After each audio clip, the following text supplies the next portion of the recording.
Yeah, I can't even hear it, sadly.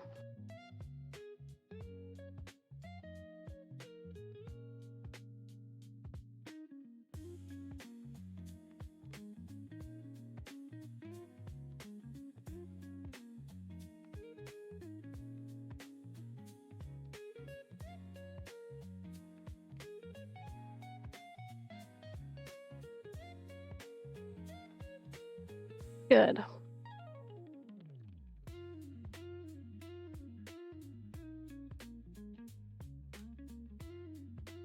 What else?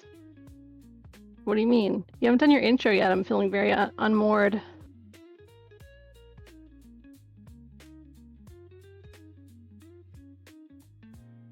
Hello.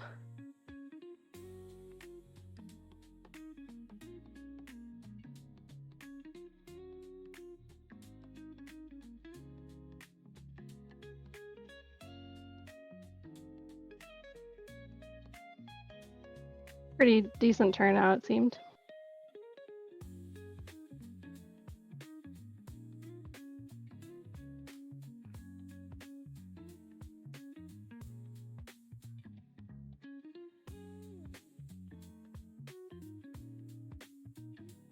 Oh, that seems like not what you want from a link, an invite link.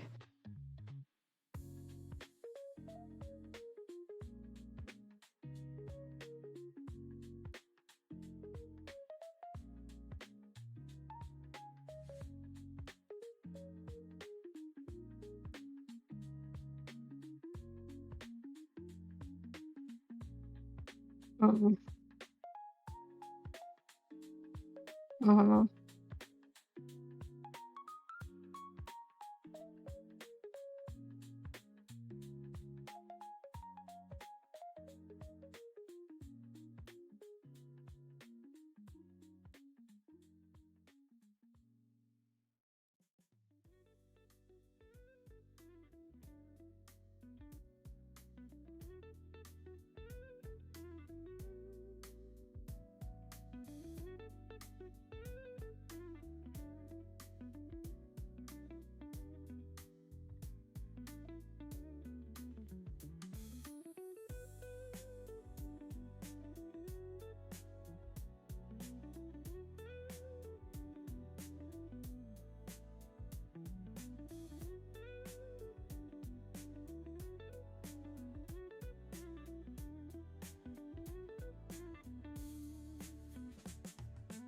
You think?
Mm.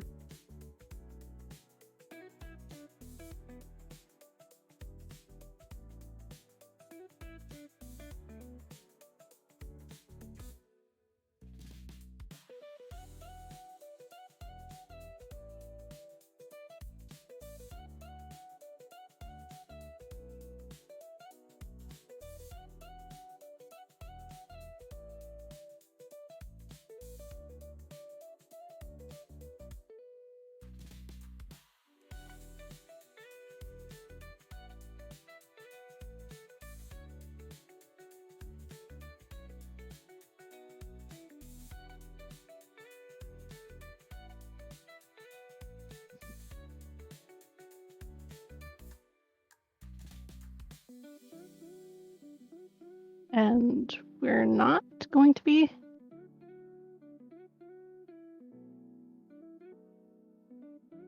Oh. Uh-huh.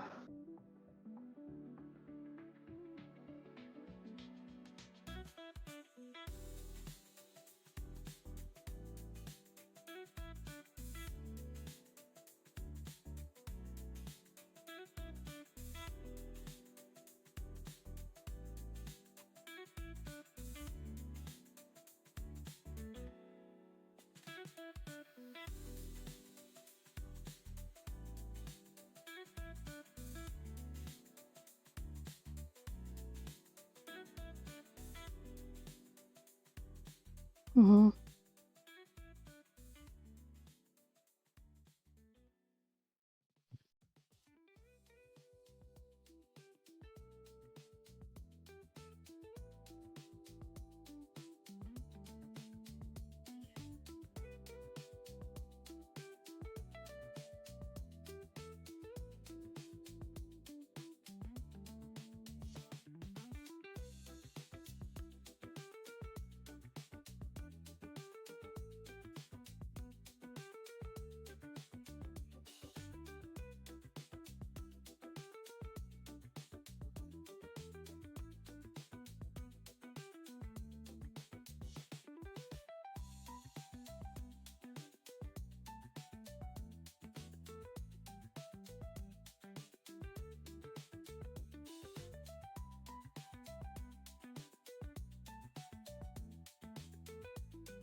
Mhm.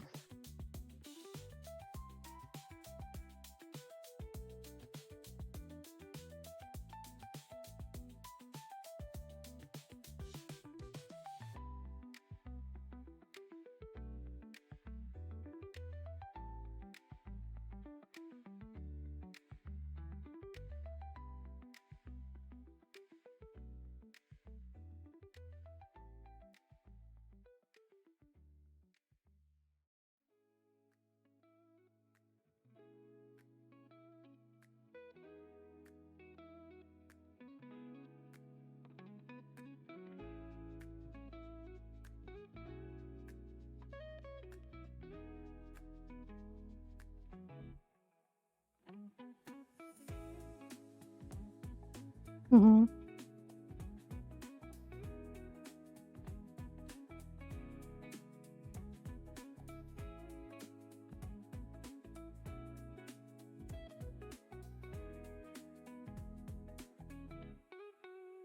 Mhm.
Oh yeah.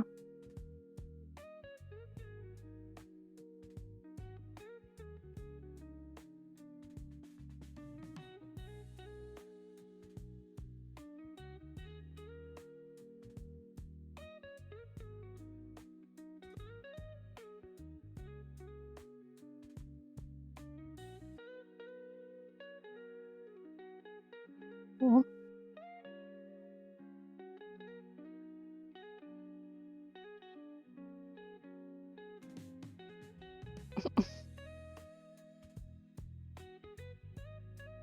Yeah.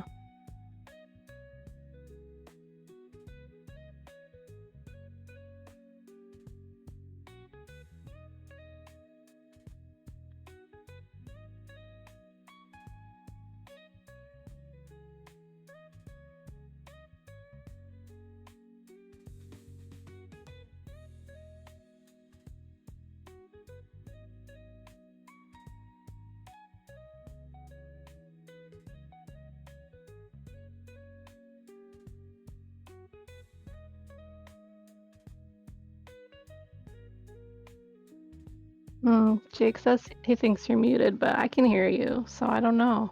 Can you hear me, Jake?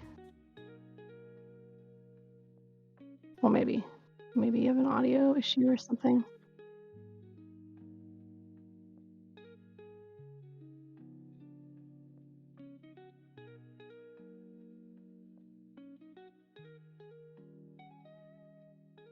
There, I think that's better. I knew I should have checked the Twitch audio, but I think this whole I time guess. I've been muted, even though it wasn't visible. Shit. I guess that is a flaw with our setup because I just hear you on Discord. Yeah. Thanks for letting us know. Yeah, otherwise that would have been a whole stream of just trying to figure out what I'm talking about. But anyway, we did this cleanup and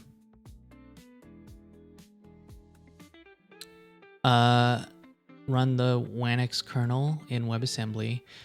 But one of the things that I thought I wanted to do was to maybe run this in a web worker. Since pretty much everything else that we would run in a web worker, why not run Wanix itself in a web worker? And I did get that working, and then I realized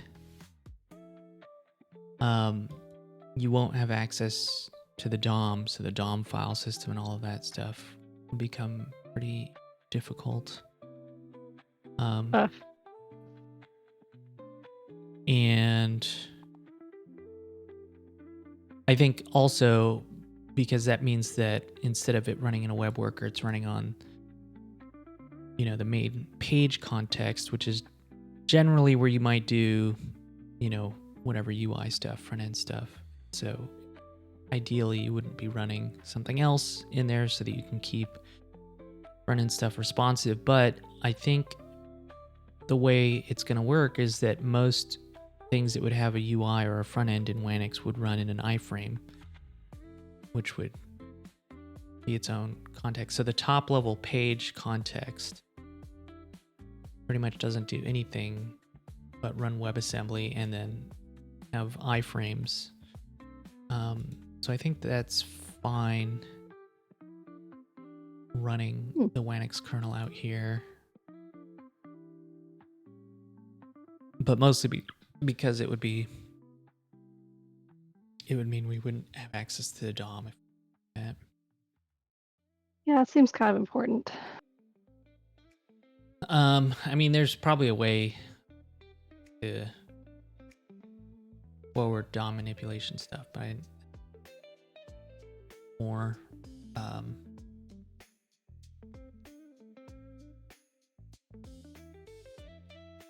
not Sounds more complicated. difficult. It's not. It's a little bit more complicated. It's mostly just work. I do the work. So yeah, let's see. We did start the worker fast.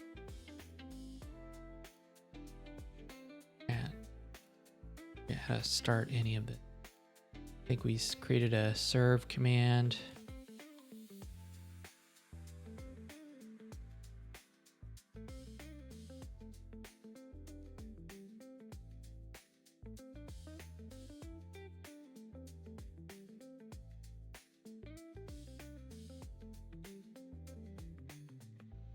What the hell? Oh no, that building the WASM and then it's building the then run. One of them it's using TinyGo, using regular Go. I tried compiling our TerraGen with TinyGo, but there's a dependency that doesn't work in TinyGo yet.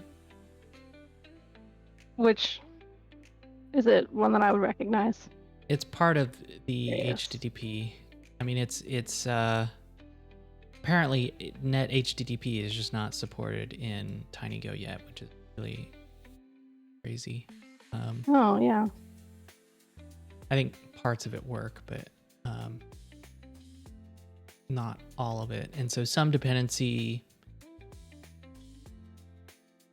just happens to include something that includes something there that it doesn't support. So it just wouldn't work.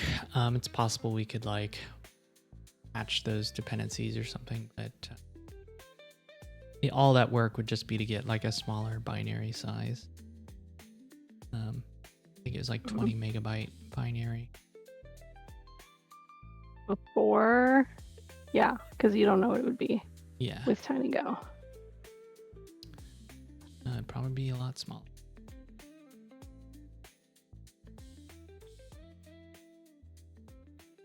Okay.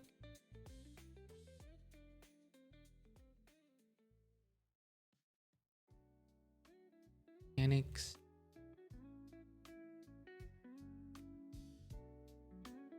And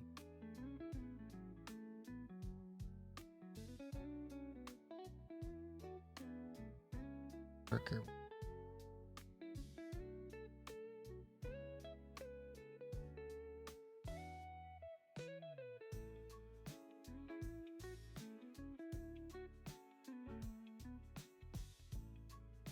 And if I recall, it doesn't do any.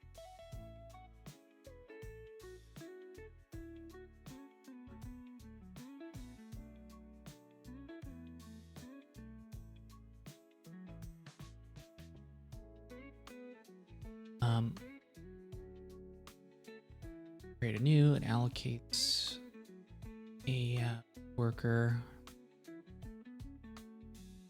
Pretend to start it by sending a start message to the control file, or but it doesn't do like that yet. Although it has a state feed.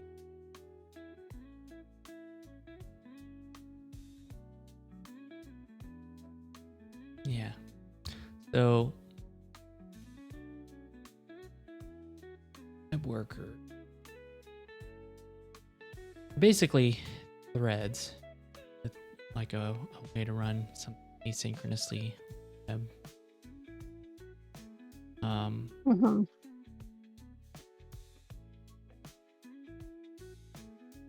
You start them by pointing them to some JavaScript that will run in them. So that's pretty straightforward. Although that means it has to be a URL, but there is a way to, instead of passing a URL, you can pass a blob. So you can just kind of give it some JavaScript.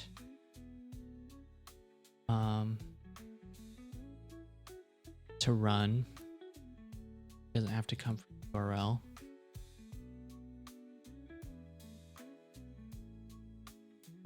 Nice.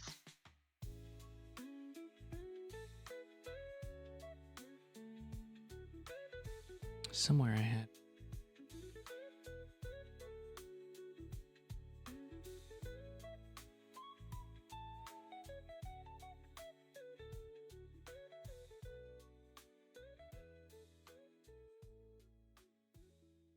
Liked how we were starting workers before. So you can create a blob object URL, which is technically a URL that you can pass it to the worker, but it's basically a URL that is just, I think it's a base64 encoded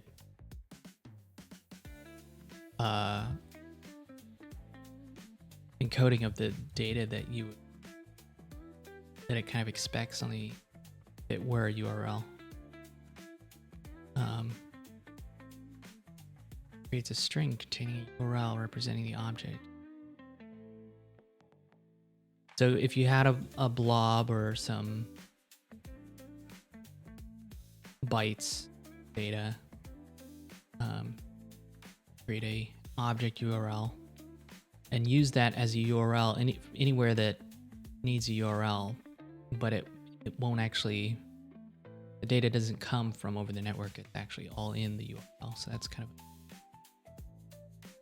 a hidden away feature that's not used very often, but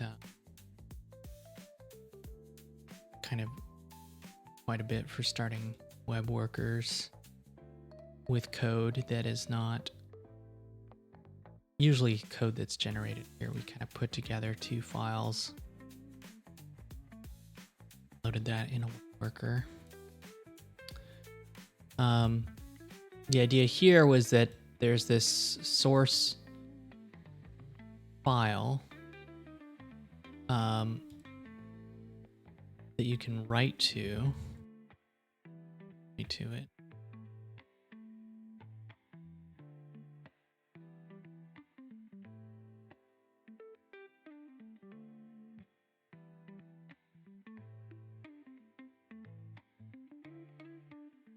We can use that as the source to use to start the web worker.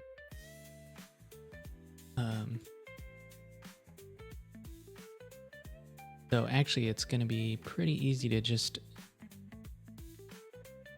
make this actually. Nice.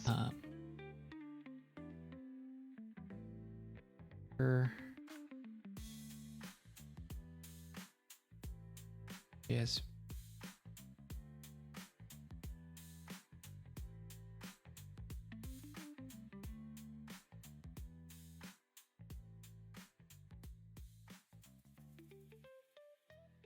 That, so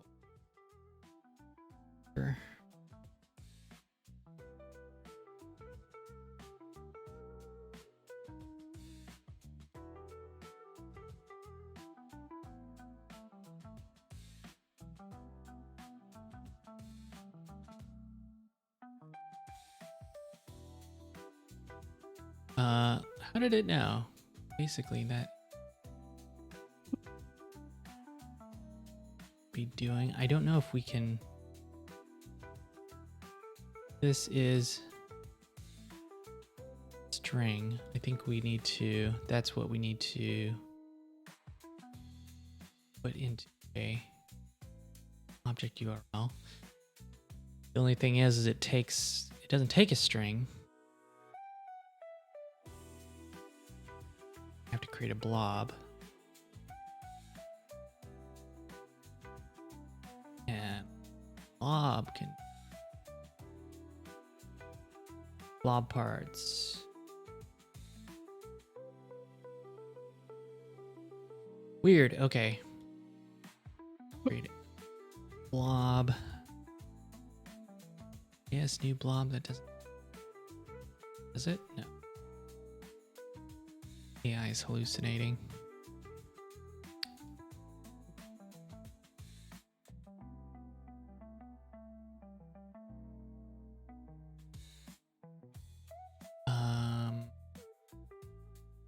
Yes. So it takes parts, so it's like taking an array. So value of string makes it a JavaScript string, and then we also have to this part. Okay, and this is the argument is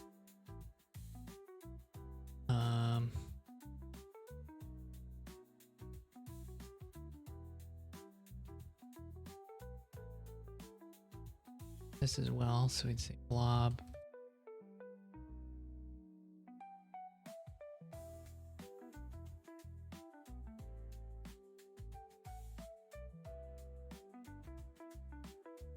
And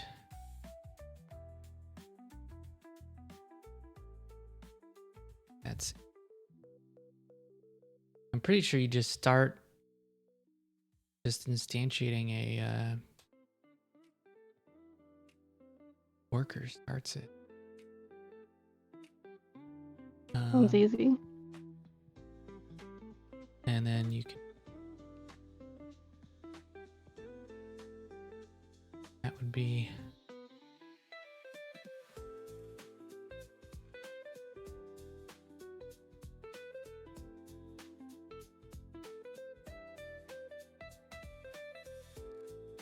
worker is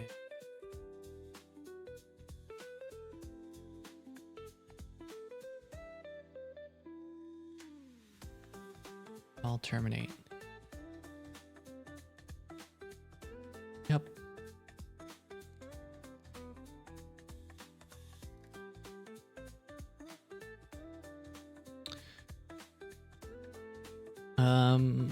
Yeah, that's it. I think this will start a worker. I test it with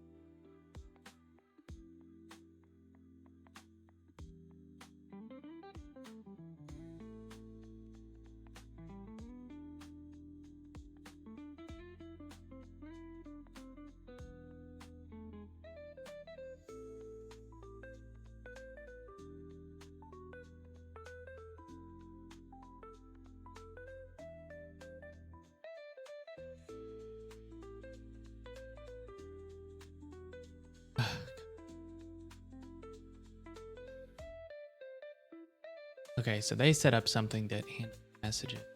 That's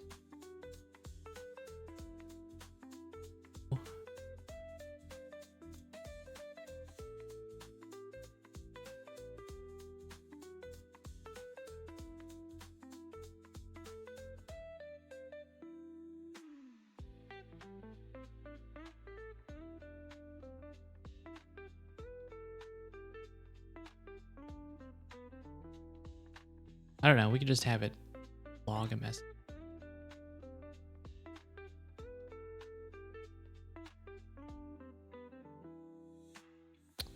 Yeah, you think that would be sufficient? Yeah, just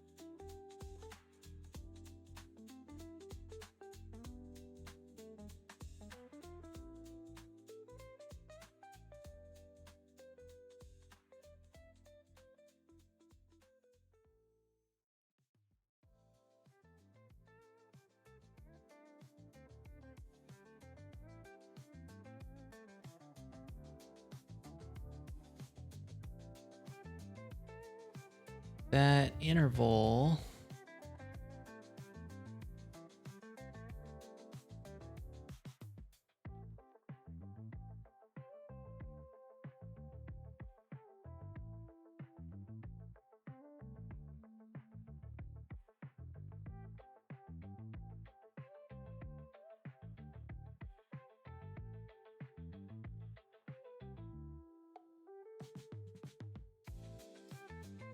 Works.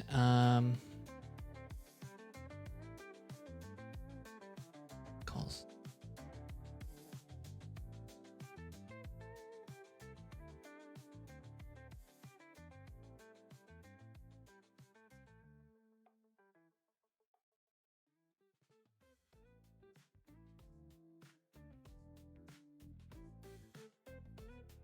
I feel like the TinyGo WebAssembly phrase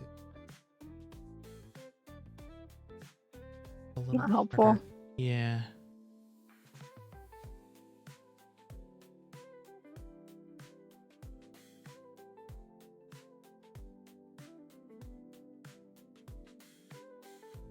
What line or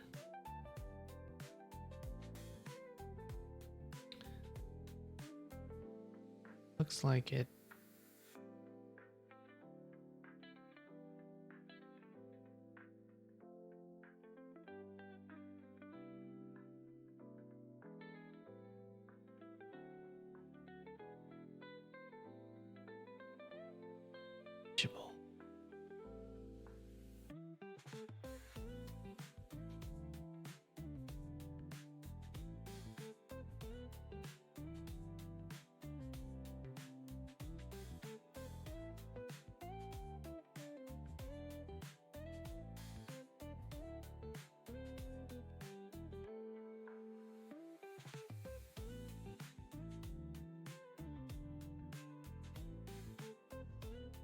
So at least on a call to new, we know.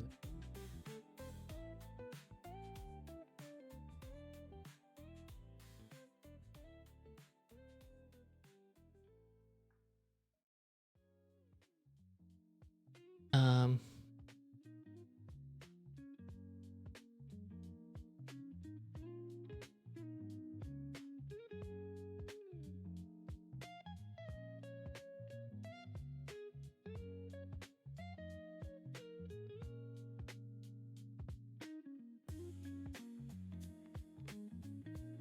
um, oh, we don't actually wrap the blob in a create object URL. That could be related why this is happening, but I'm not sure what the actual error is.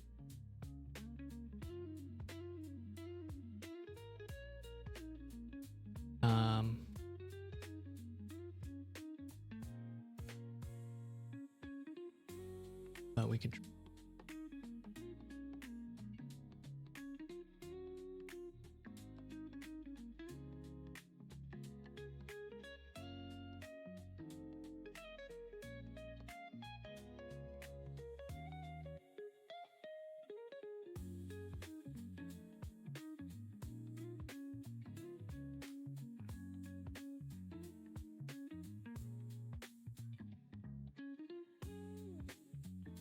There's some projects that are trying to make bindings for DOM stuff from Go, so it doesn't have to look.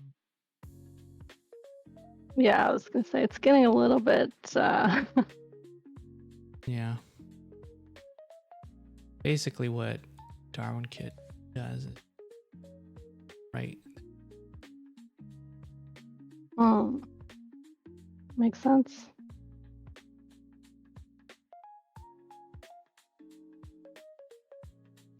Nope.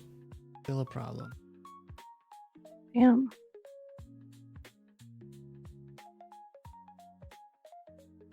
Well. Are you having any doubts about TinyGo because of this, or is it not a big enough frustration? I'm not sure that Big Go would be because much of the better. We could try. I thought you were saying the error messages would be better. Yeah, I thought I remember them better, but we could try it. Oh.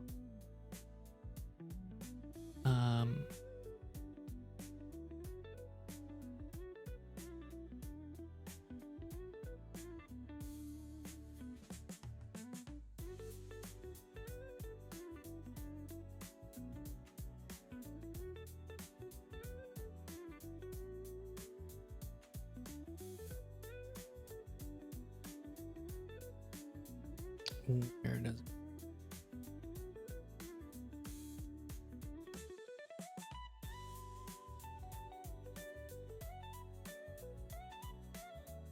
Yeah, 8 megabytes. That's bigger.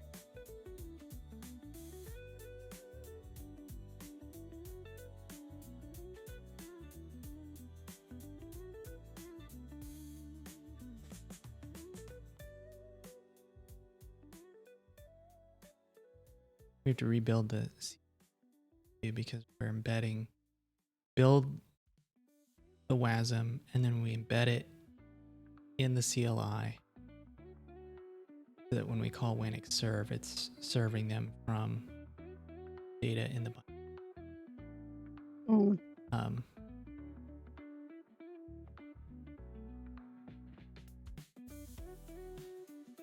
Oh, the problem is Go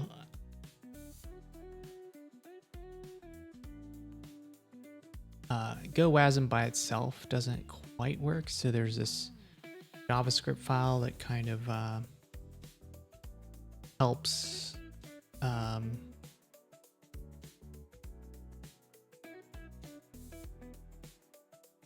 I don't know how to describe it. Give Go some of the stuff that it needs to run in the browser. And this file's a little different for the TinyGo version. And so it's not working with the Big Go version. Oh. Is it still possible to switch back and forth? I mean, I could get it and then, yeah, just to see. I mean, I don't really want to give up TinyGo, but maybe just during debugging it could be easier. Yeah, I'm curious to at least know if it actually is easier. It gives you better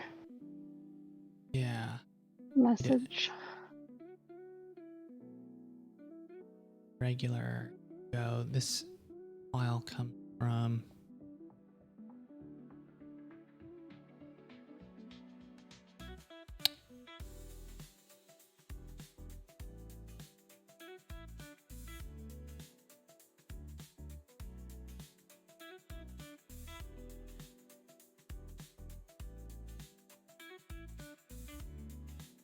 somewhere here.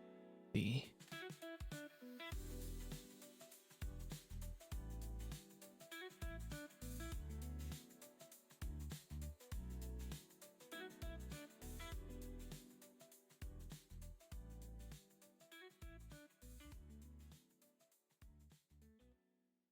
there.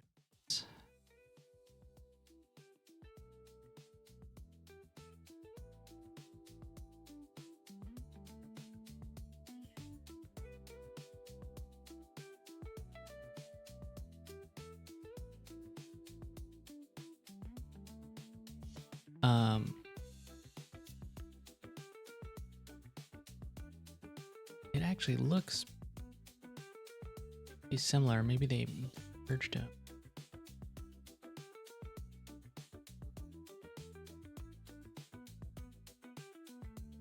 I think they're one is based on the let's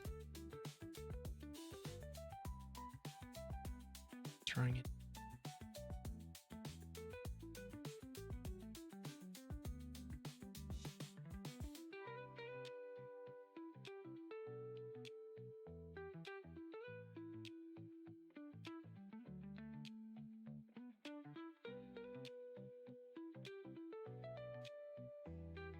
Oh no.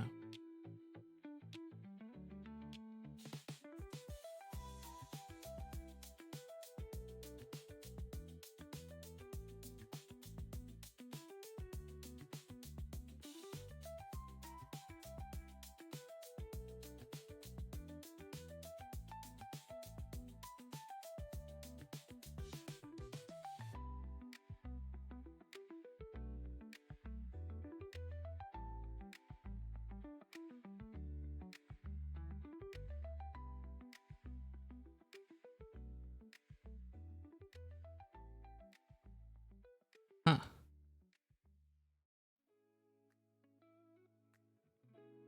Find in the Big Go one.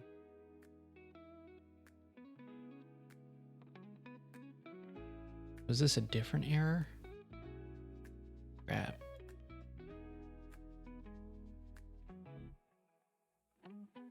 Which one's which? This is.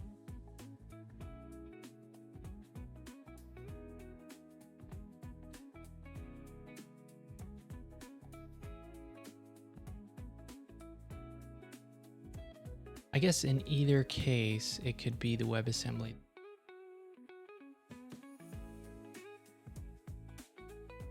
Wasn't that the error we saw initially when you still had to fix something?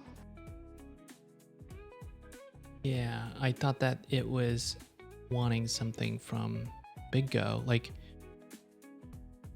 it kind of makes sense. Like, can't find that defined in the TinyGo one, so we added the Big Go one, and it's defined right here. So you think, oh, but all of this is coming from our bind. I was just explaining this. We can't just update the files. We have to actually like You have to build it. Yeah. all coming from the CLI now. I have a fix to help with that. Let's see. Okay, so basically swapped him back again. Swap.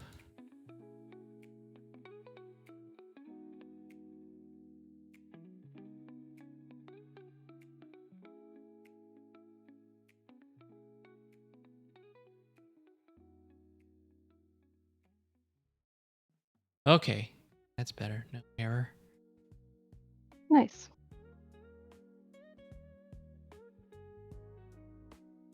Does work. So, Oh yeah. other than that, so let's try and.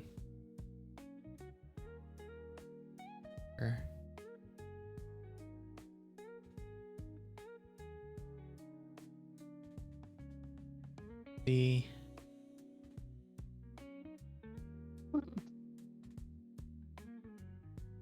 Different. 79.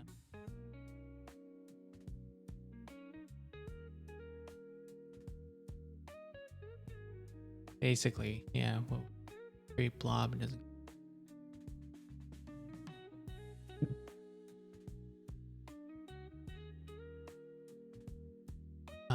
Value of. Maybe.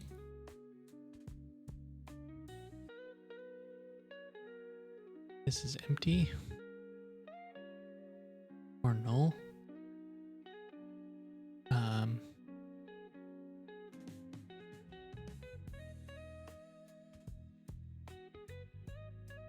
It's weird because we should.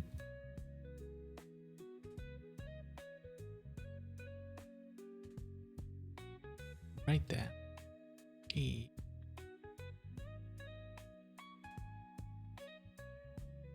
So, like, it's storing it in this.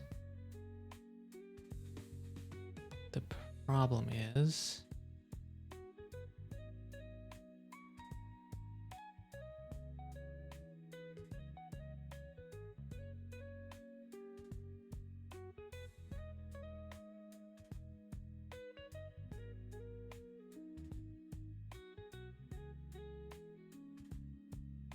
Something.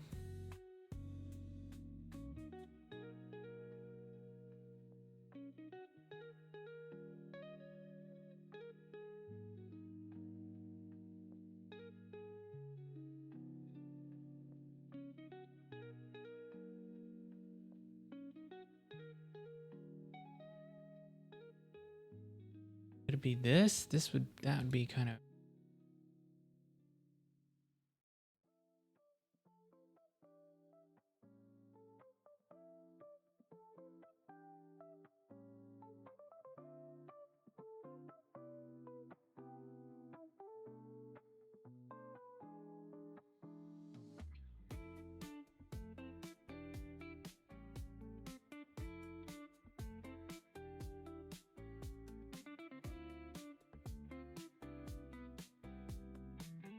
Yeah, I was doing this in JavaScript.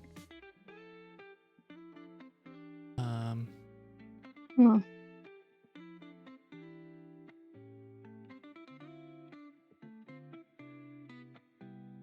feel like I don't know.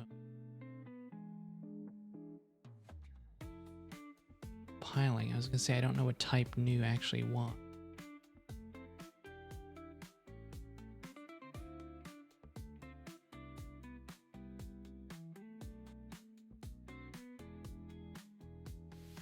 For blob stuff.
So that's string.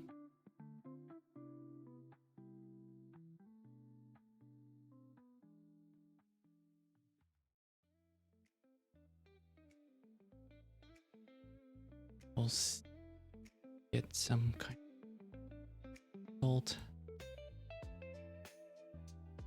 Let's see.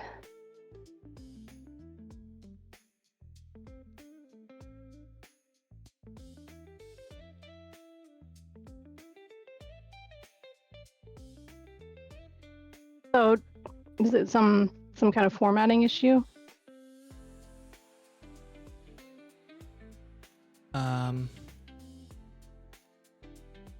Just like in general. Well, so it's saying the problem is value of is panicking, saying it's an invalid value. So value of is sort of converts a Go value to JavaScript value. For the most part, you know, it knows how to do this. It's going to turn the object, etc. But maybe, and the only weird thing here is that we're doing a slice. Maybe that's what it is, because it doesn't actually want wants a JS value of a slice. Does that make sense? Instead of a slice of JS values. Yeah. A JS value of some stuff. And actually, maybe we can even, that'll convert it all at once. So we might have been bitten by just taking what AI might have, could have. If this is the issue, then I had thought about it a little.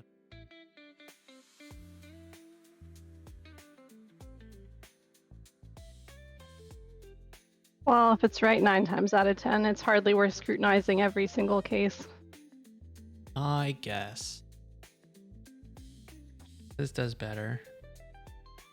All right.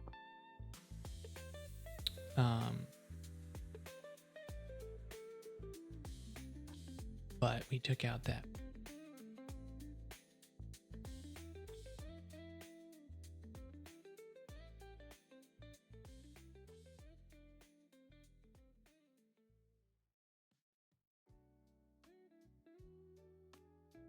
Blob needs to know what kind.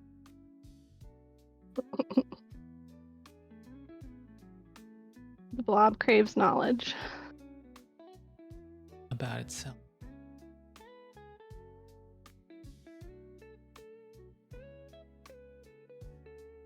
Okay. First of all,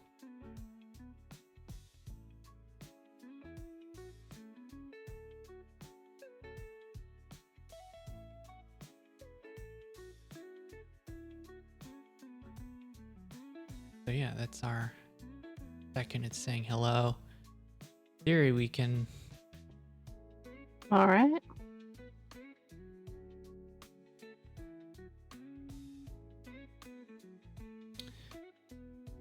All right, well, that was easy.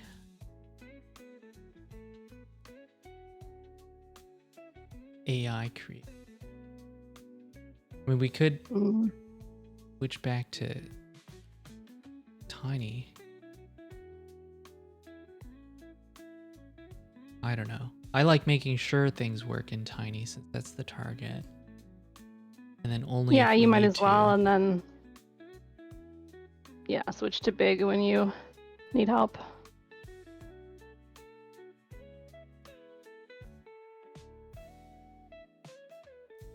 I imagine at some point I will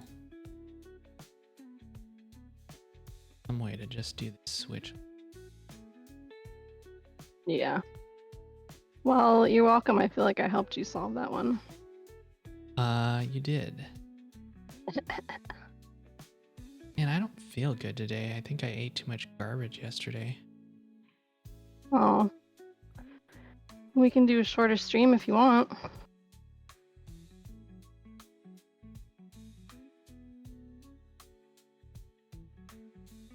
Nothing can get in the way of Wayne.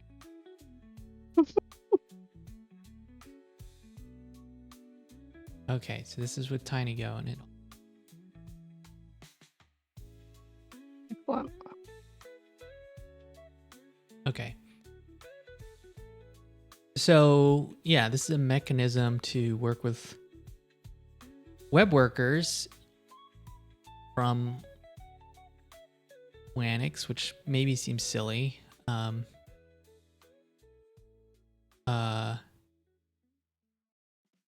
I think the idea was you might not use this directly, but since Wanix is going to try and run processes in web workers, that I should create an API so that you could, first of all, when you create a web worker,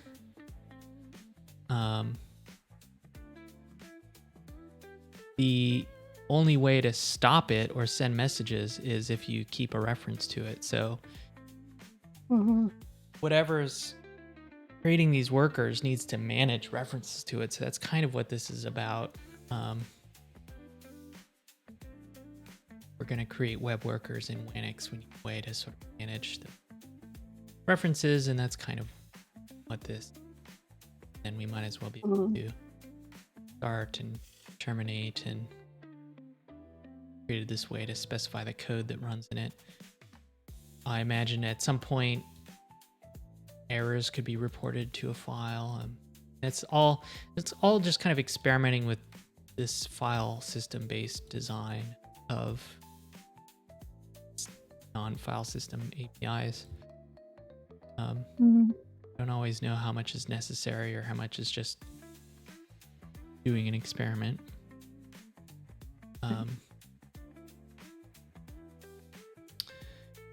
But now we have something that we could try and do with. I don't know if we should.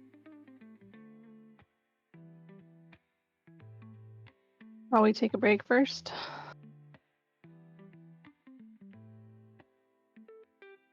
I guess let's take a break. Yeah. Okay. 12:01. Okay.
Well, I'm back.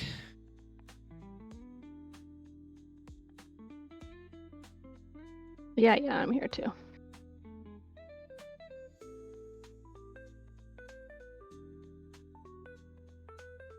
So, yeah.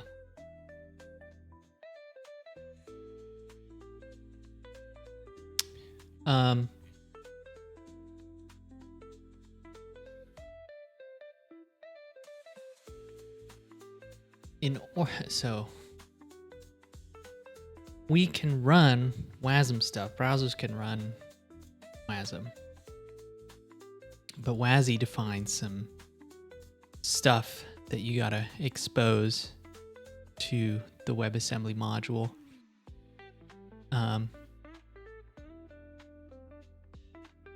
It's all basically stuff that you would get from kind of like in C, you have the standard library, or libc, I guess you'd call it. But being able to read and write data, reading environment variables, like if you're code, how do you get this stuff?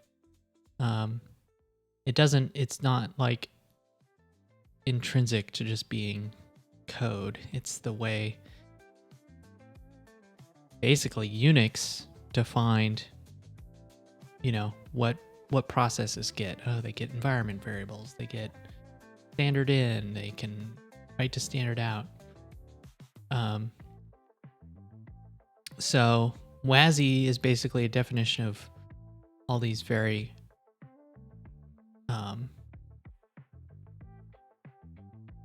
basically Unix-like things that processes expect to get the environment to, when a process wants to end, it will call exit, and that tells the kernel to end the process that's saying that. So in order to support WASI in the browser, since the browser doesn't support it natively, everybody's making these polyfills, because you can implement all of these functions yourself. And in a way, that's kind of good because we can, in theory, use those as hooks to kind of integrate with the Wanix system. Like, when it wants to read a file, you'd be like, oh, you're talking about this file from the Wanix file system. But it's all done in this kind of low-level way that is very C-like, but you're doing it in JavaScript, so it's just a little weird working with bytes and slices of things. But then also there's no like FD read is not an async function. There's no like, it doesn't return a promise. It doesn't say here's a callback to call when you're done. It's a regular function, which means if we wanted to read stuff from Wanix, there's no way to get to do an await to wait for the data. So like I said, there's a trick, which is to use a shared memory buffer. So that's getting into a lot of complex stuff that my brain is not ready for today. So maybe we'll skip ahead to this service worker.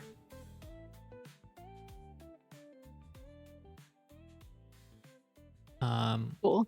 Which is probably a little bit more fun anyway. Yeah, for Monday we need to ease into it, you know. Yeah.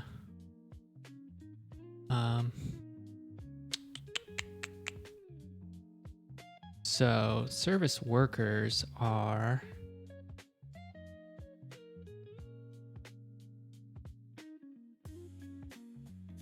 sort of specialized web work.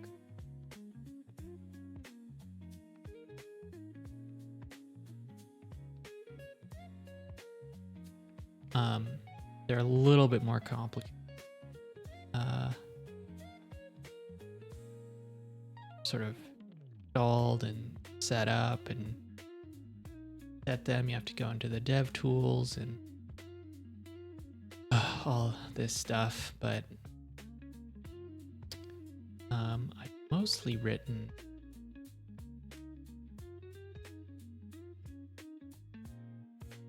a lot of this code before.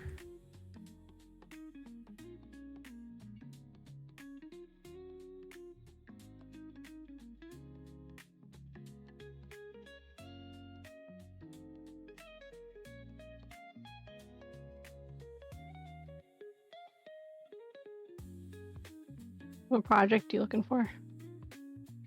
Well, this thing I made a long time ago called post name. I was prototyping kind of a weird feature of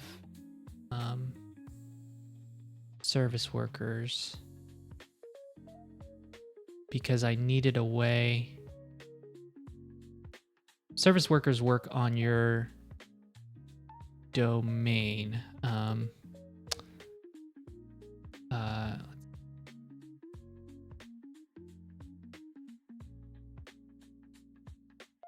Such a weird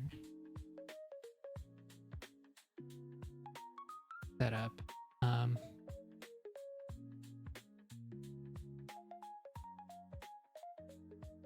Where is it even? Oh, that's the.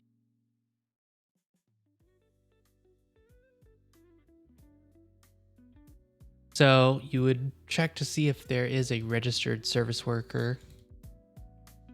And then if not, then you would register it.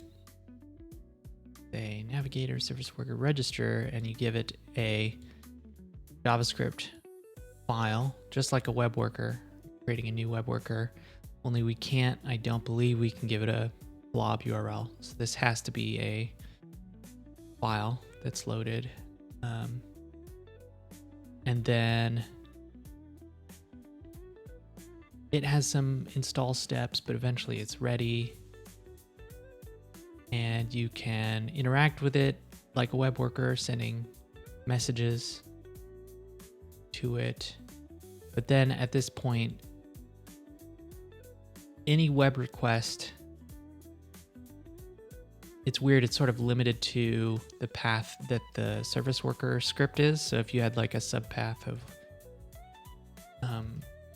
foo service worker, the service worker can only handle requests under foo, which kind of makes sense for security purposes or whatever. But once that's set up, this is this service worker.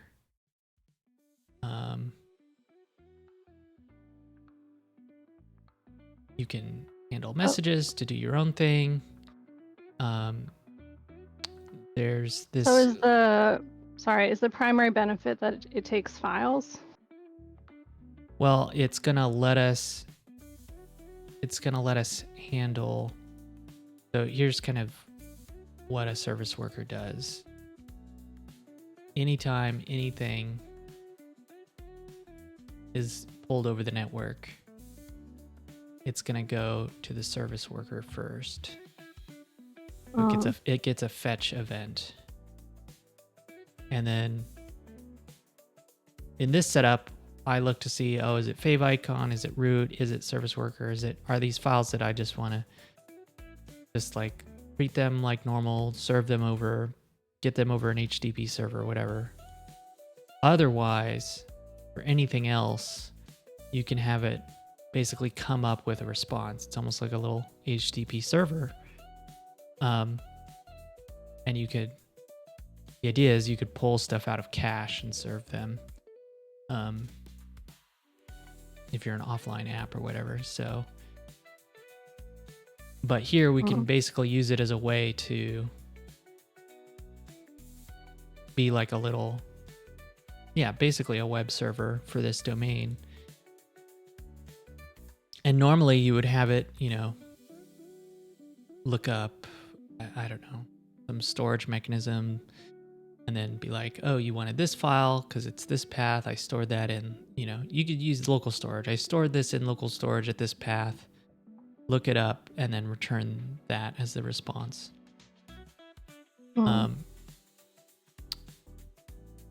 But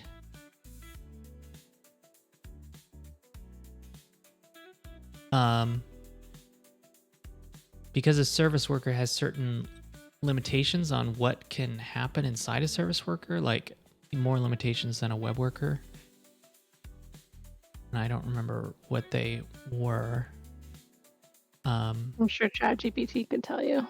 Oh, that's true. What can't?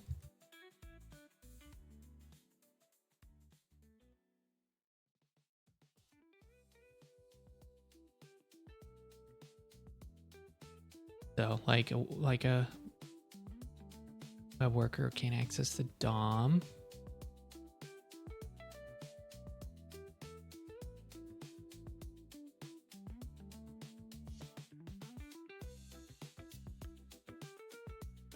There's something else. You couldn't make special things. Like this is not like a technical answer. There's some weird edge cases, but well, what if you said, can you give me a more technical answer or something? Would it? I mean, if you want more info.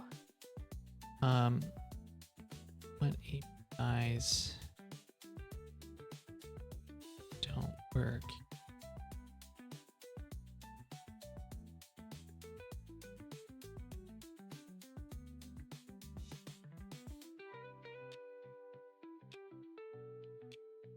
Actually, you couldn't use local storage because you can't access those. Can't use WebSockets. Other things that are global or on window. I don't know. Just like it's such a different environment that you can't expect, code that you'd normally expect to run in the browser to run in it, because something might use local storage, something might use WebSockets, something might use the DOM.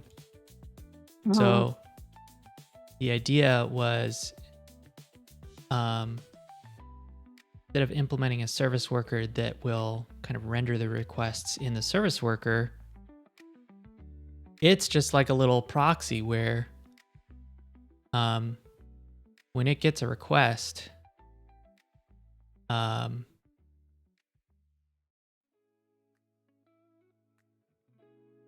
listener. The way this was set up is okay,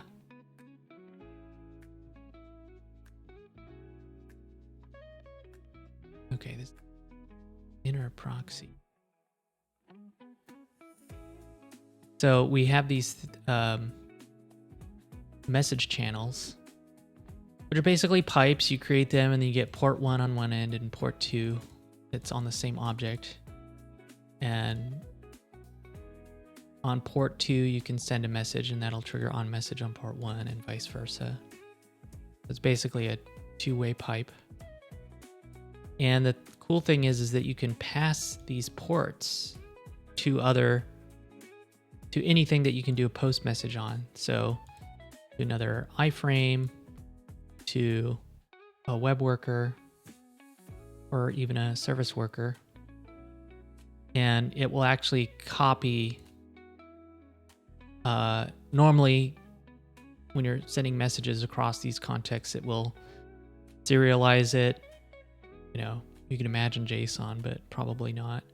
And then unserialize it. So everything's copied by value, right? There's no like, if it's a reference to something, you're going to lose that reference because you can't copy a reference because it's just pointing to some memory that the other side can't see. So, but there is this ability to transfer certain objects. Certain objects have the ability to be passed by reference if you point them out in this like second argument.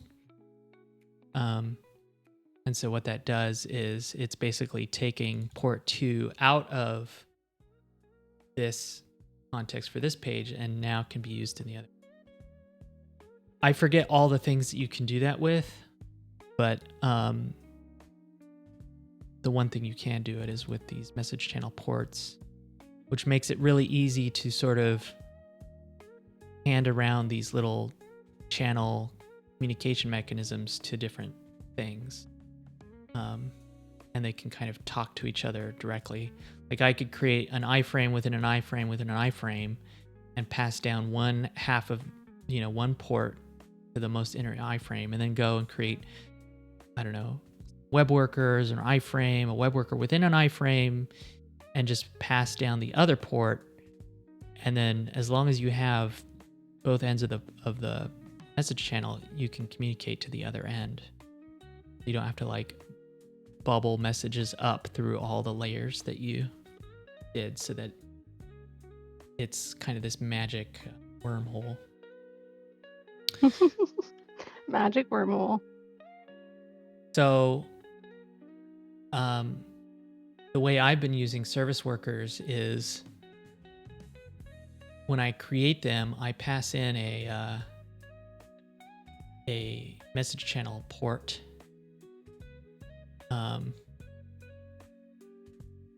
And then whenever a request comes in, I'll take the message, the request data, and I'll post it to the other end of that message channel. I'm basically telling this message channel, here's the request. It's like a proxy. And I also pass along a new message channel that can be used for the response. So whoever is listening to this, they can get this request, and then they can generate a response and then put it into this message channel port. And then back here, we wait for that response. And then once that response comes, we use that to create a response that we return here. So we're kind of just like turning this into a little shim where a service worker is basically just, okay, any network requests that we want to handle, I'm just going to hand off to this message channel, and then it's going to send back what to respond with. And that way, the thing that actually generates the response for this can live anywhere. It could live in another web worker, could live in an iframe, because it's wherever we can pass that that message channel. But that lets us get around like, oh, we can't execute something in the service worker, but if we're handling the requests on the main page, like here, we can do anything that we can do on the main page. Which mostly we're worried about whatever mechanisms we need to generate the response. So in this case, we would be looking it up on the Wanix file system. And I don't know what would get in the way of, but this is basically a simpler thing because all of the service worker stuff that's specific to setting up a service worker is all encapsulated here. And then we can just have a message channel. So our interface just becomes, oh, we want to take over network requests for this domain. We can just listen to them on this message channel and then send responses. It doesn't matter. We could pass that around, whatever. So That's kind of the architecture. Okay. And in this example, I guess we'll just use starting. So we're going to need a new file that will.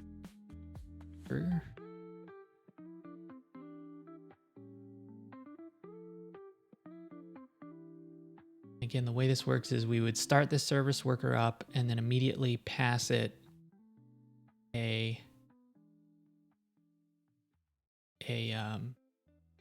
message channel port. It will set it as the global listener, and then any requests that come through, as long as we have that global listener and it's not one of the, we'll try and send the request data out to it.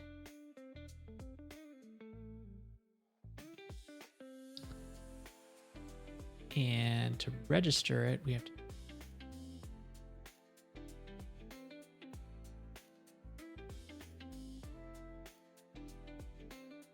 might be the most.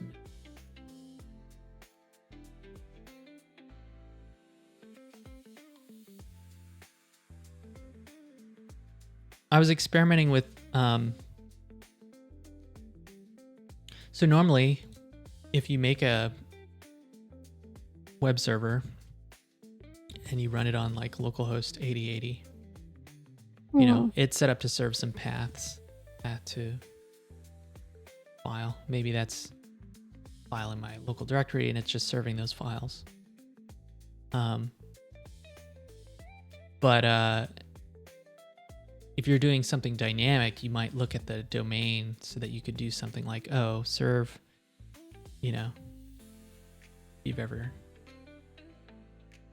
this with TreeStar, where like it can look at the domain to figure out like what domain to try and log in from or get data for or whatever. And so it's the idea of virtual hosts. Like these hosts are not real. They all point to the same IP, but they have different names. We're using that name in our logic for handling the request. So I was trying to see if I could do something like that with service workers.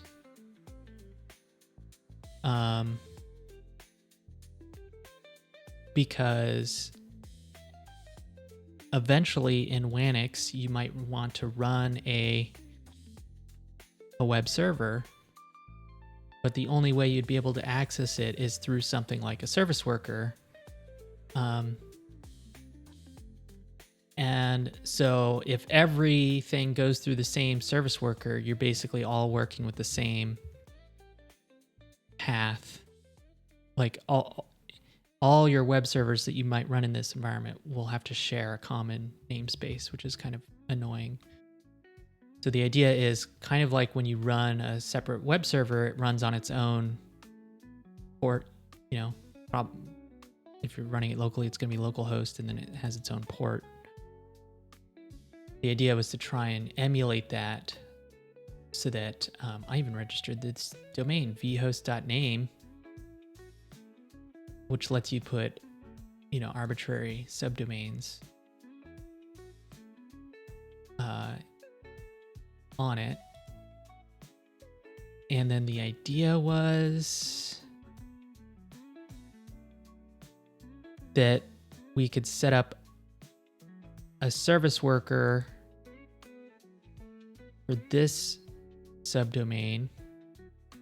And then if we wanted to create another service worker for a different one, we could basically just create a different iframe, and each one would have its own message channel. And so that way you're sort of multiplexing the service worker to work across different virtual domains, virtual host name.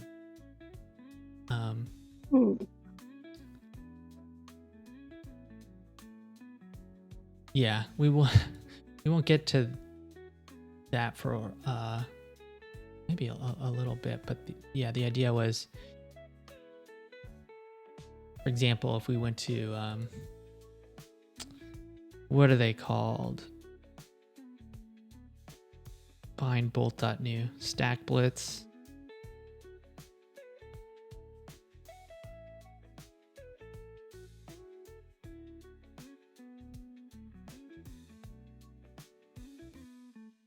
Empty.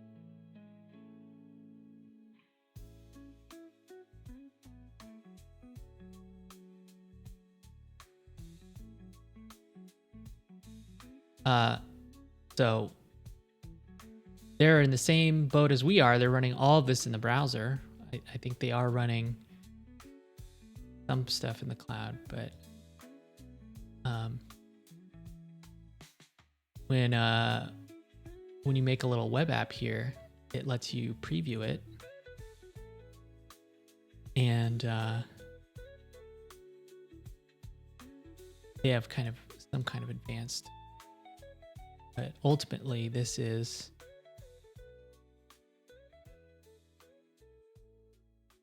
yes.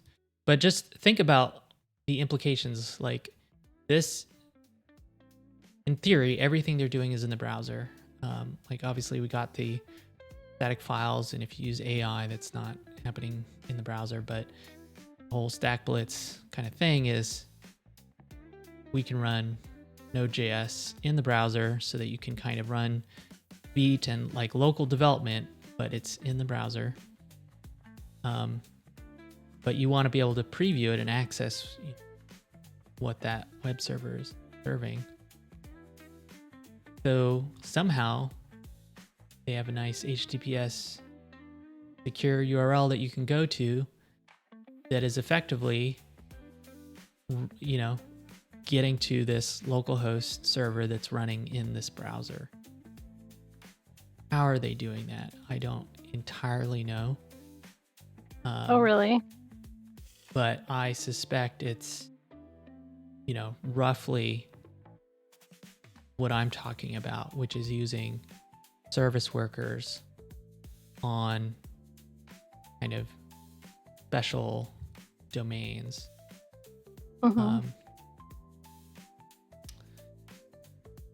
Like I'm pretty sure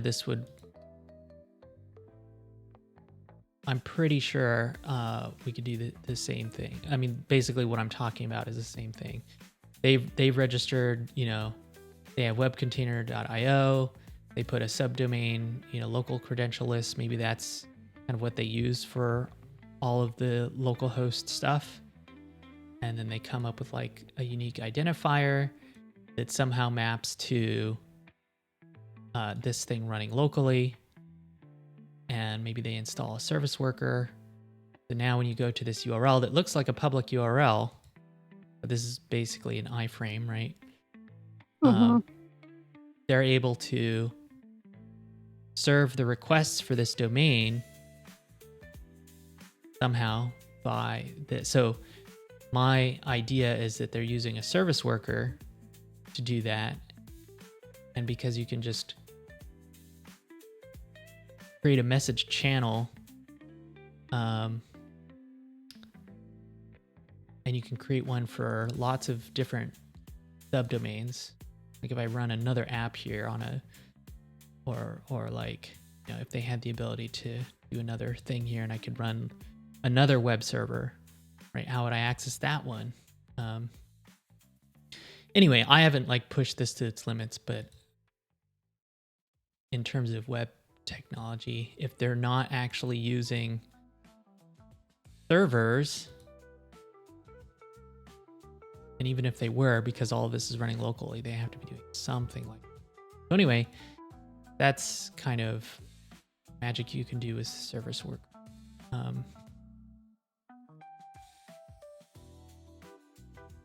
I Pretty cool. don't know how to summarize.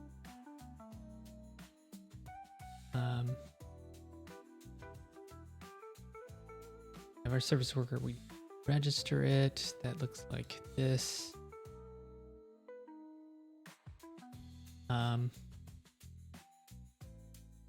Yes, we'll try doing it when you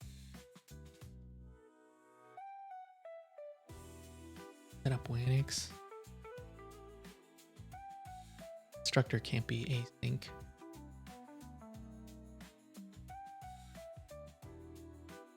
Start.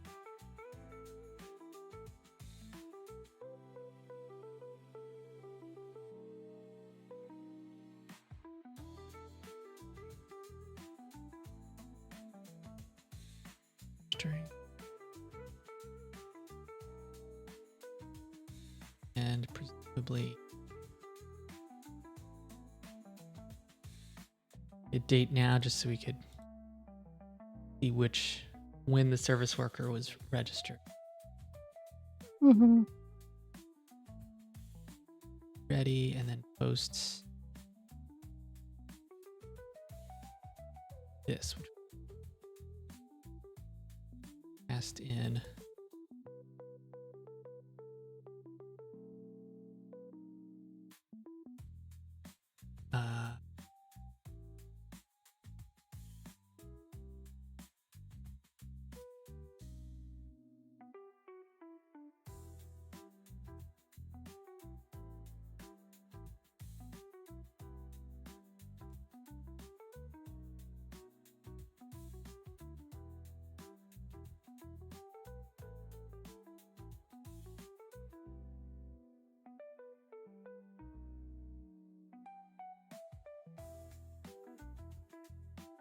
This would pass one end of this message channel to the service worker. And then in theory, on the other end, we can,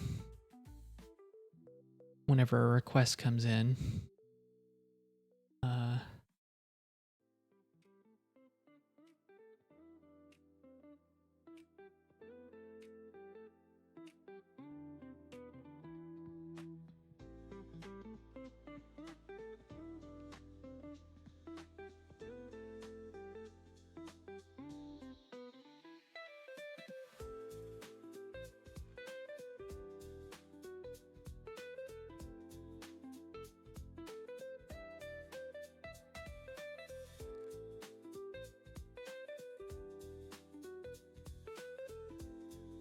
all right, so it sends port 2 to the service worker, and then port 1 when we get a message.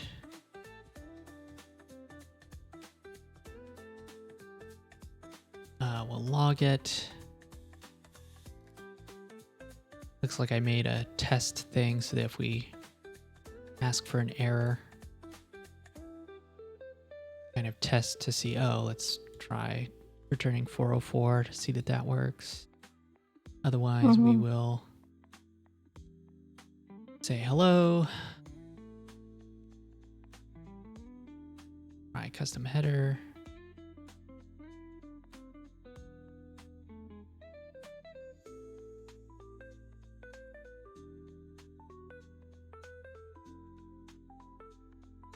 Okay, this is the response inside here. We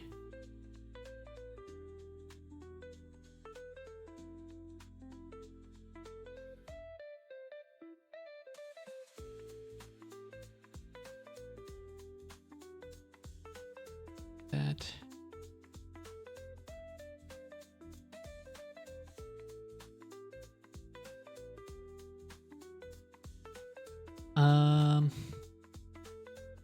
Okay, so this is maybe the beginning of a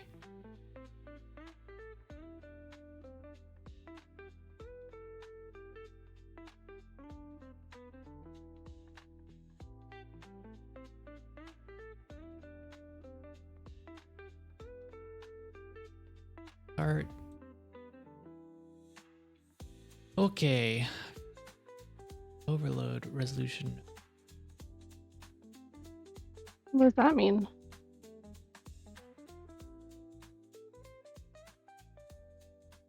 Overload resolution.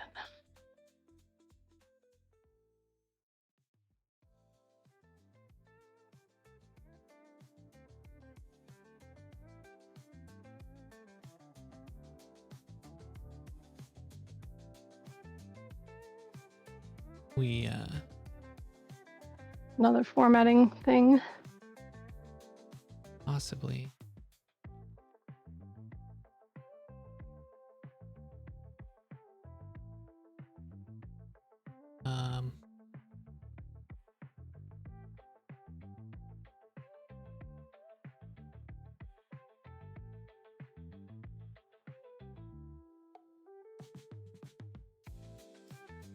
It doesn't like this. Oh, I guess that's weird.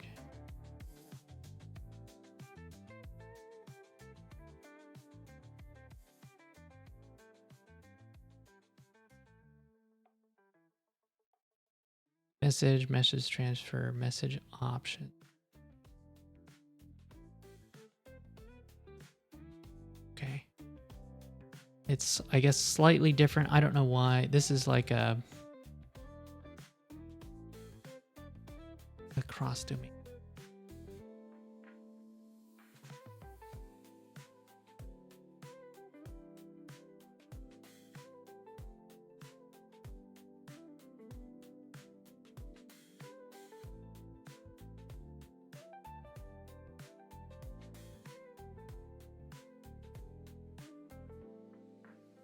Okay. Let's send back an okay.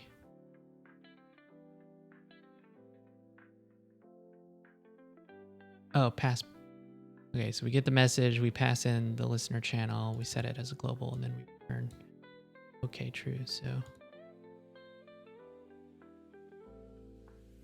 that. So in theory, there is now a service worker installed.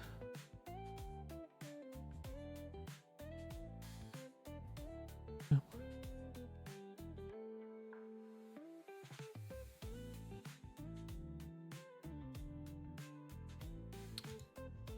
Okay, so I think if we did like a fetch,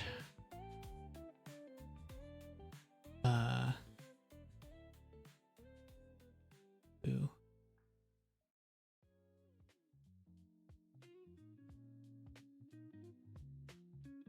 Hmm.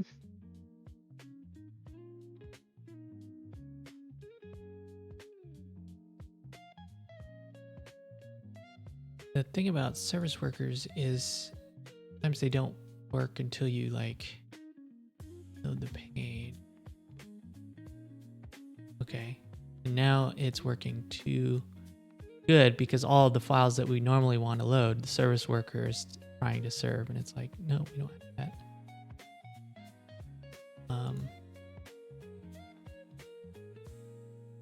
Oh, and they're all timing out because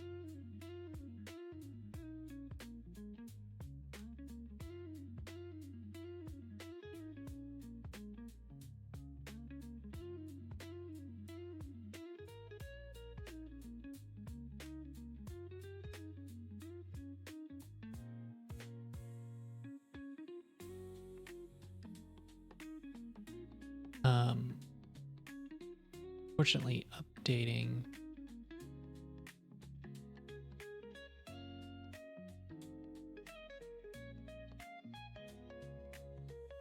faucet. Unregister it. You have to unregister it and then register again.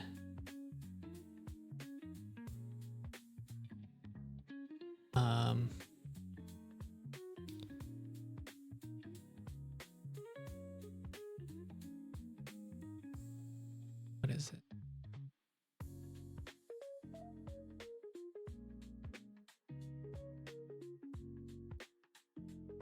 I said not request, but I guess because I didn't rebuild. I gotta rebuild everything just to make a little change now.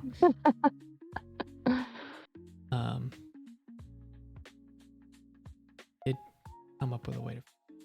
I will.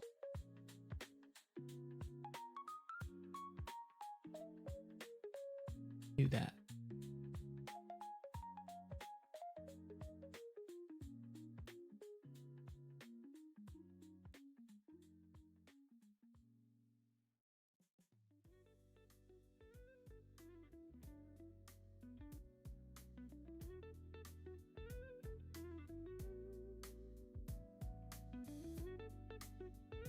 Okay.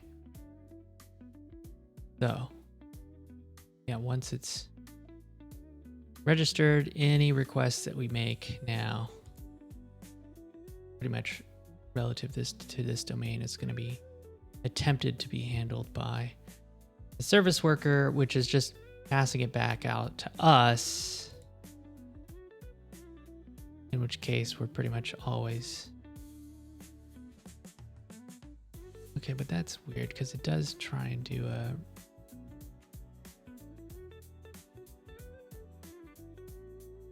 response.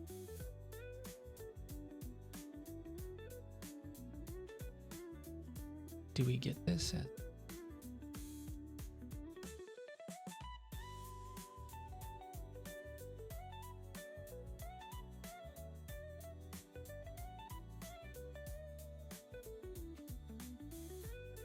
Okay.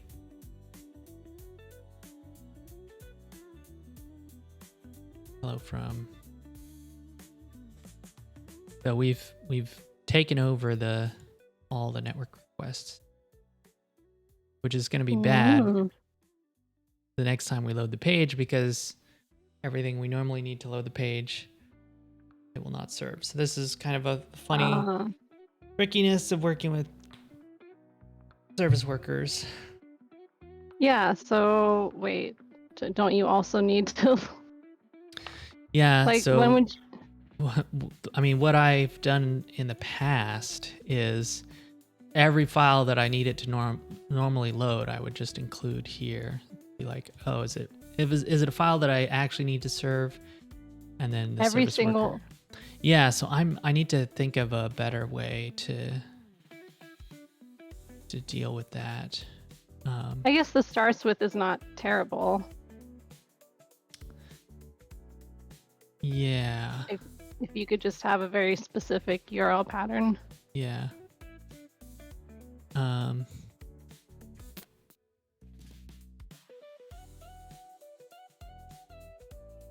But it's basically all of these files. If I put them in a directory, then I could just starts with, but well, you could, right? I could, but I don't know if that's what I want to do. I guess if it's just making the code shorter in that one place, not that big of a deal.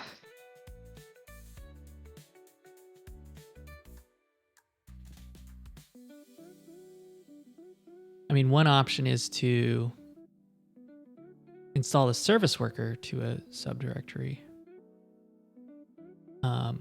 Yeah. And then that way it only serves files under that directory.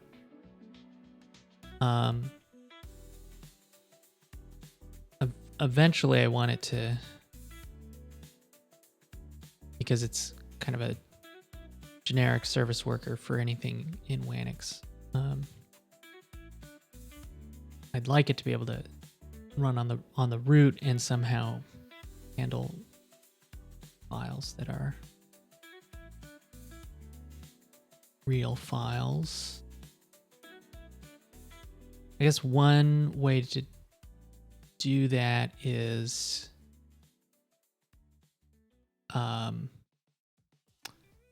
like have a special response code or something like that. Like I could say, like it could just be 404, and if it gets a 404, then it will kind of give up and try and load it like normal.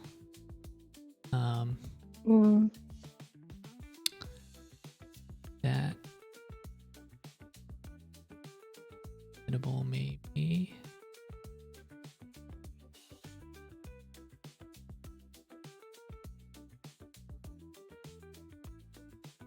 So it's basically not calling response.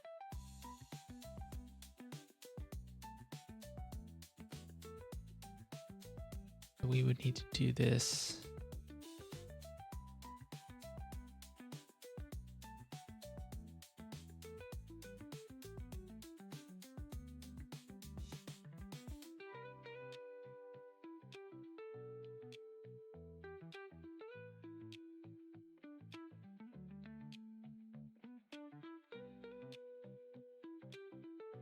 response.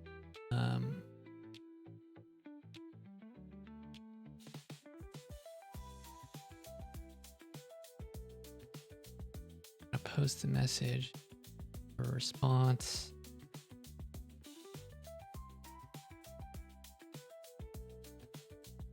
There is a new response.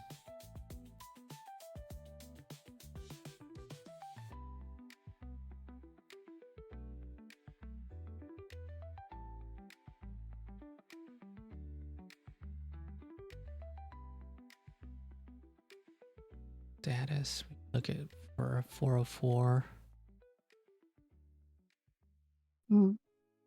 Have this always respond.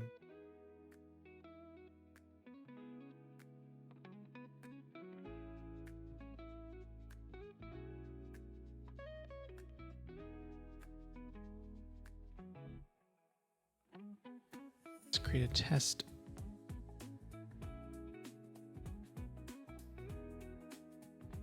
Return test.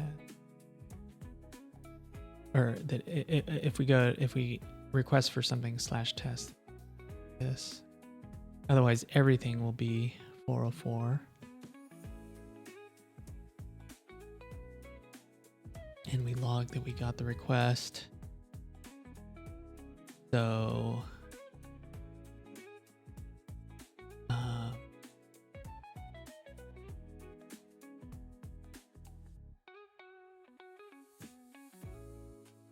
yes.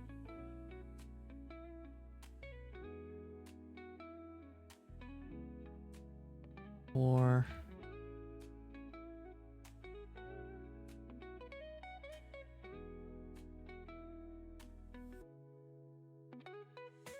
false.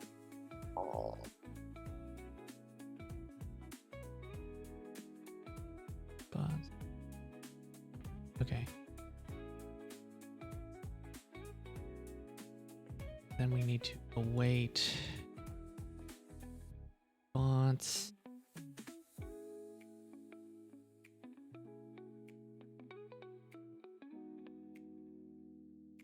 I guess this is more like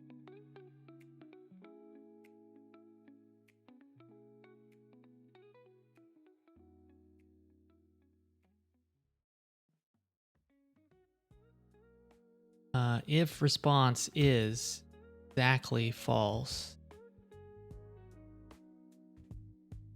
what normally to say we're not going to treat it like a request. If it's anything else, I guess we don't respond with.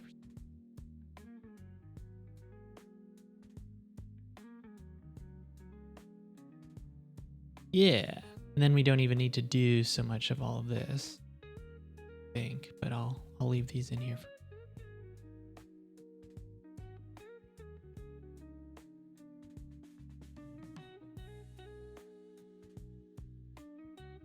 Yeah. Not only do we have to make build, we have to go and pop and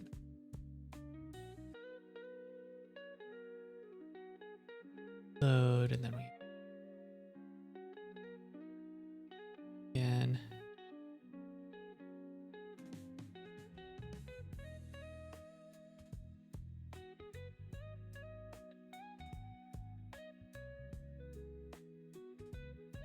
That's good because that file doesn't exist at all.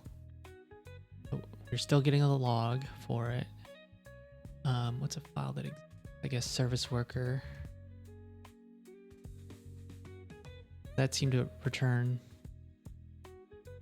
okay because that's a real file. And if we guess if we just ask for test, that's the only case where a response like, oh no, we got a 404 for that.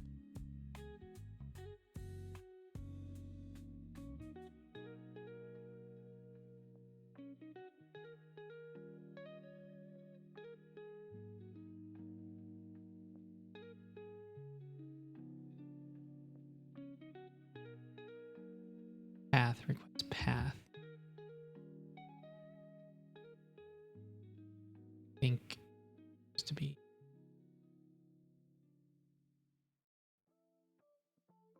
Yeah, there's no path. Hmm.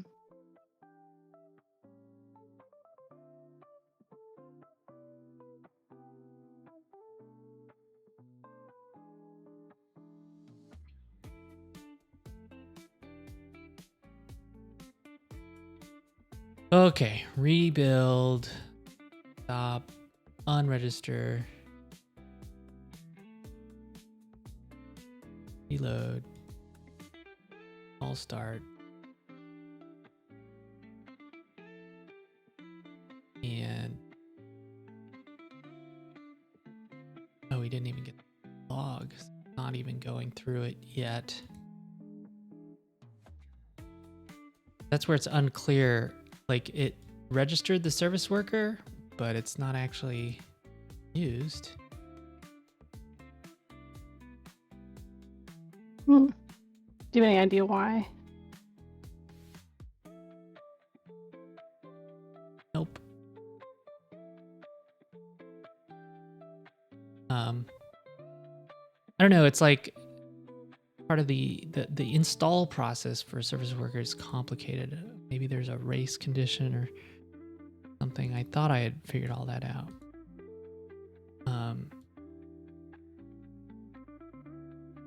We should be getting a log, but maybe because it failed, it sort of created itself.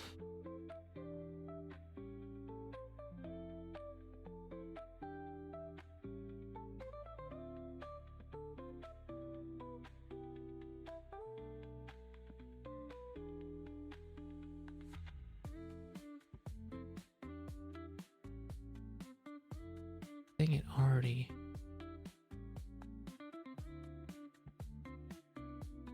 happened.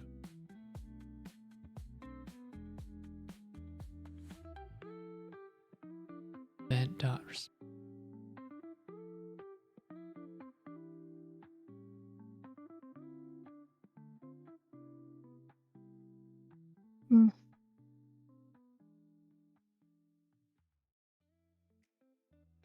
The timeout. Anyway, this is also some tricky stuff, but at least like less tricky.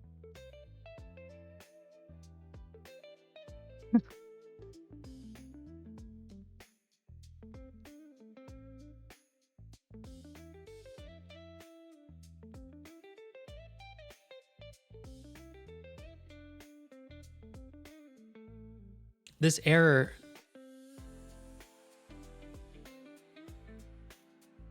is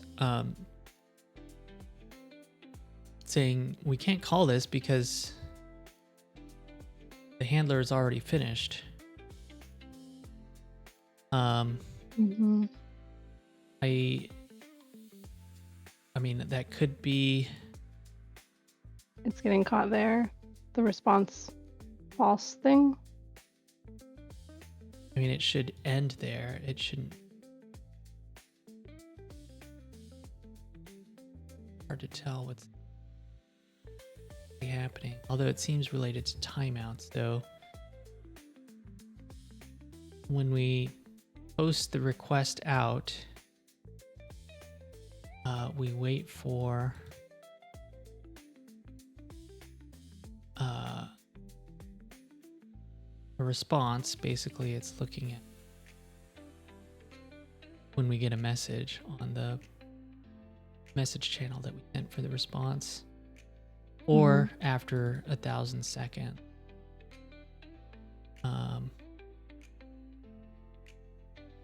I'm not entirely sure. I'm guessing this catch is for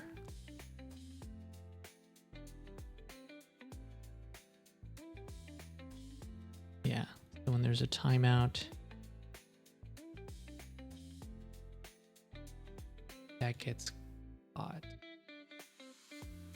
Oh, and then we resolve to an error.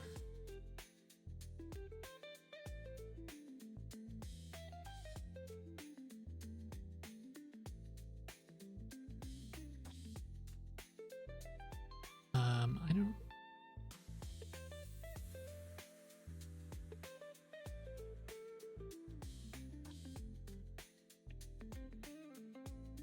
happening parallel.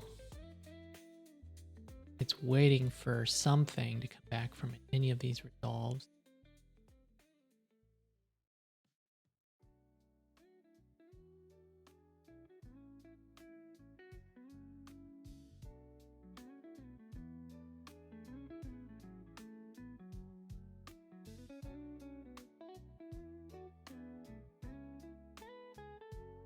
I'm trying to think if it's possible for... Can't resolve more than...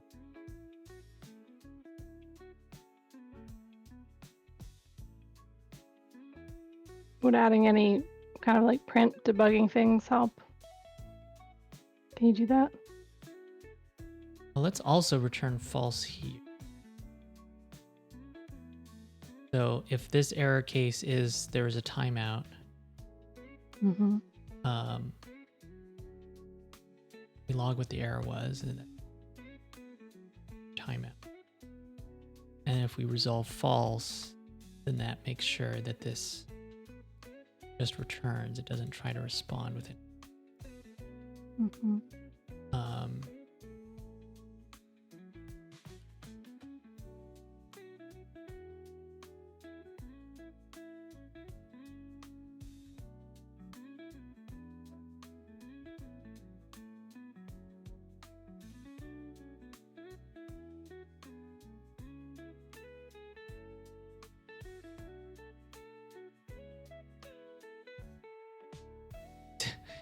We got it ready, like it sent a message back, but we don't know if it actually...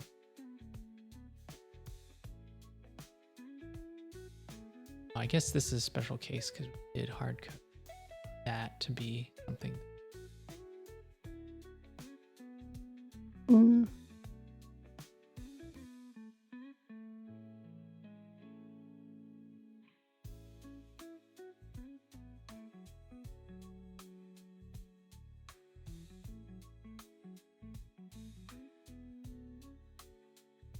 Logging that we got it, but it must have done a 404 because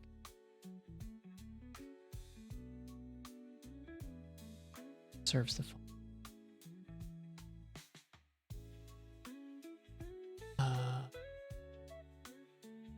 What about in test?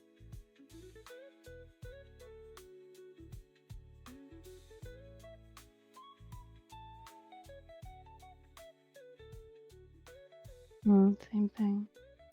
Well, this is interesting because now we're only getting this problem when we try to handle. That is the starts with test. Presumably that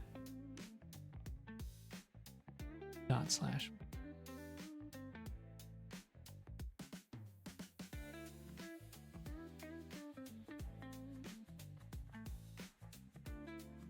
Yeah.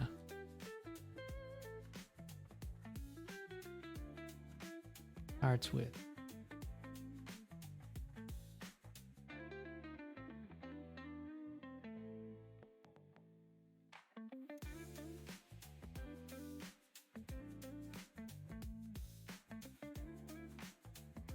execute. Already finished.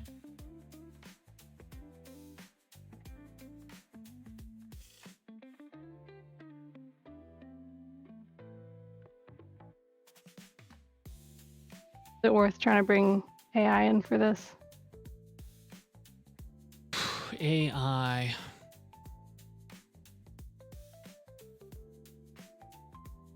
Like, share your code and be like, Yeah. why? Yeah. Is one though. What are you thinking?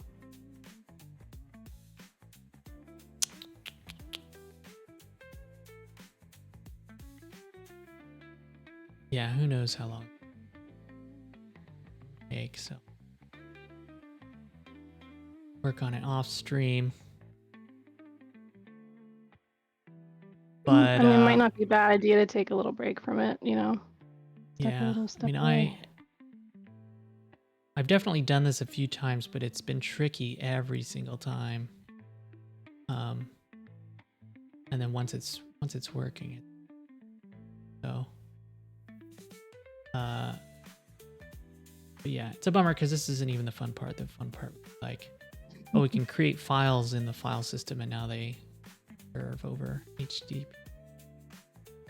Well, then we have something to look forward to for next time. Yeah. Okay. So we at least got service worker, or not service worker, but web workers. Web worker. Mm-hmm. Yeah, and then we started service worker. I don't know, slowly but surely we're almost to the end of this insane.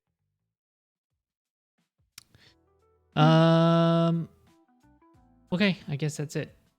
Thanks everybody for hanging great out. progress, I think. Yeah. All right. Bye everybody. Bye.